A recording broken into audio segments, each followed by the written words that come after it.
It was a quiet night when Emily heard it, the sound of slow, deliberate tapping against the window.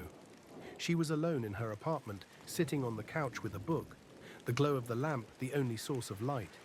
The tapping started soft at first, barely audible, like the tapping of a branch against the glass. But then it grew louder, almost rhythmic. She set her book down, heart racing. There were no trees outside her window, no branches, just an empty street. The silence in the room thickened as the tapping continued, now sharp and persistent. Tap, tap, tap. Against her better judgment, she stood up and walked toward the window.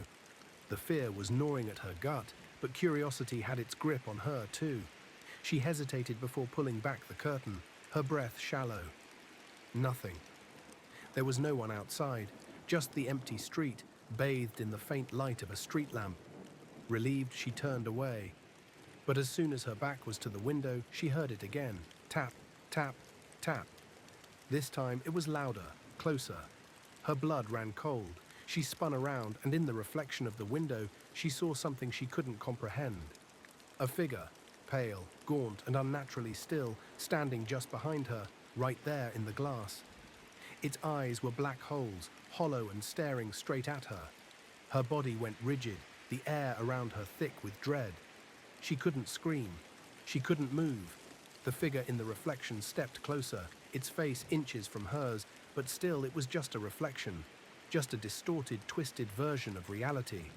But then, in a low, rasping voice, it whispered into her ear, though it hadn't moved its lips. "You shouldn't have looked."